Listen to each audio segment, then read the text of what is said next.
श्री केदारनाथ धाम हिंदू धर्म की पवित्र तीर्थ नगरी हिमालय की गोद में मंदाकिनी और सरस्वती के संगम पर स्थित है। वर्ष 2013 में आई भयावह आपदा से इस तीर्थ नगरी को भारी तबाही का सामना करना पड़ा। ये दृश्य 19वीं सदी का है, जब मंदिर का गरिमामय रूप दूर से ही दर्शित होता था। इसके पीछे की ऊंची बर्फीली पहाड़ियां दृश्य की भव्यता को और बढ़ाती थी। फिर धीरे धीरे इसके चारों ओर अनियोजित इमारतें बन गई और मंदिर मानो कहीं छिप सा गया। वर्ष 2017 में माननीय प्रधानमंत्री जी स्वयं श्री केदारनाथ धाम आए एवं धाम के आध्यात्मिक गौरव और दिव्य स्वरूप को पुनः स्थापित करने के लिए श्री केदारनाथ धाम पुनर्निर्माण योजना की परिकल्पना की। यहाँ की रुचि प्रकृति प्रवृत्ति के अनुसार ही इसका पुनर्निर्माण किया जाए। उसमें आधुनिकता होगी, लेकिन उसकी आत्मा वही होगी जो सदियों से केदार की धरती ने अपने भीतर संजोए रखा हुआ है। ऐसा पुनर्निर्माण करने की दिशा में इसका काम होगा। इस परिकल्पना के आधार पर सभी हितधारकों की भागीदारी से पर्यावरणीय संतुलन बनाते हुए एक महायोजना तैयार की गई थी। गौरीकुंड से 16 किलोमीटर दूर पैदल मार्ग पर स्थित धाम में इस पैमाने की परियोजना को क्रियान्वित करना, इसके लिए निर्माण सामग्री जुटाना, दुश्वार मौसम और विषम भौगोलिक परिस्थितियों के बीच एक बड़ी चुनौती थी।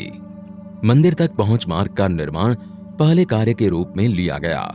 आपदा से पहले मंदिर परिसर में 10 फीट संकरे गलियारे में स्थित कई भवन क्षतिग्रस्त हो गए थे और 30,000 टन मलबा चारों ओर फैल गया था। इस मलबे को 840 फीट सीढ़ीदार मंदिर गलियारे के रूप में विकसित किया गया। इसका निर्माण क्षेत्रीय कारीगरों द्वारा 20,000 स्थानीय उपलब्ध पत्थरों का उपयोग करके किया गया। 2 नदियों के संगम पर स्थित इस 104 फीट व्यास वाले आगमन प्लाजा का निर्माण वृत्ताकार रूप में 51,000 स्थानीय पत्थरों का उपयोग करके किया गया है। वहीं मंदिर प्लाजा का निर्माण 4,340 वर्ग मीटर क्षेत्र में 15,200 स्थानीय पत्थरों से किया गया है। बाढ़ से सरस्वती और मंदाकिनी नदी के किनारों के साथ बह गई भूमि के पुनर्ग्रहण तथा बहुस्तरीय बाढ़ सुरक्षा कर मंदिर परिसर को एक द्वीप के रूप में बहाल करने के लिए दोनों नदियों पर बाढ़ सुरक्षा दीवारों का निर्माण कार्य किया गया। आपदा से क्षतिग्रस्त हो गए तीर्थ पुरोहितों के आवासों के पुनर्निर्माण का कार्य चौथे कार्य के रूप में लिया गया। चरणबद्ध तरीके से तीर्थ पुरोहितों के घरों का निर्माण स्थानीय पत्थर, लकड़ी और ढलवां छत उपयोग कर स्थानीय स्थापत्य शैली द्वारा किया जा रहा है। 5वें कार्य के रूप में आपदा से क्षतिग्रस्त श्री आदि गुरु शंकराचार्य समाधि के पुनर्निर्माण को लिया गया। ऐसा भव्य दिव्य आदि शंकर का वो स्थान बने, उनका समाधि स्थल बने, और वो भी ऐसे बने कि आदि शंकर का स्थान केदार से थोड़ा सा भी अलग हुआ ऐसा अनुभव न करे। समाधि तक पहुंचने के लिए ये भूमिगत रचना, जिसमें स्मारकीय दीवारों के बीच चलकर जाना तीर्थयात्रियों को एक अनूठी यात्रा का अनुभव प्रदान करता है।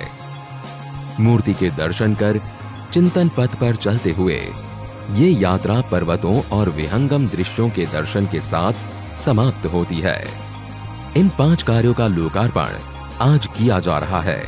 इसी के साथ लगभग 185 करोड़ की लागत से निर्मित हो रहे विभिन्न विकास कार्यों का शिलान्यास भी किया जा रहा है, जिनमें प्रमुख है मंदाकिनी एवं सरस्वती नदियों के तट पर स्नान और धार्मिक अनुष्ठानों को सुगम करने हेतु विशाल संगम घाट का निर्माण, धाम में यात्रियों के सुविधार्थ यात्री सुविधा केंद्र, रेन शेल्टर, जलपान गृह आदि का निर्माण, कुशल तीर्थ क्षेत्र प्रबंधन हेतु पुलिस स्टेशन एवं कमांड एवं कंट्रोल सेंटर का निर्माण, किसी भी अप्रिय घटना एवं विषम भौगोलिक परिस्थितियों में यात्रियों को चिकित्सा सेवाएं उपलब्ध कराने के लिए एक अत्याधुनिक चिकित्सालय का निर्माण किया जा रहा है, जिसमें आपातकालीन सेवाएं, ऑपरेशन थिएटर, आईसीयू आदि की सुविधा होंगी।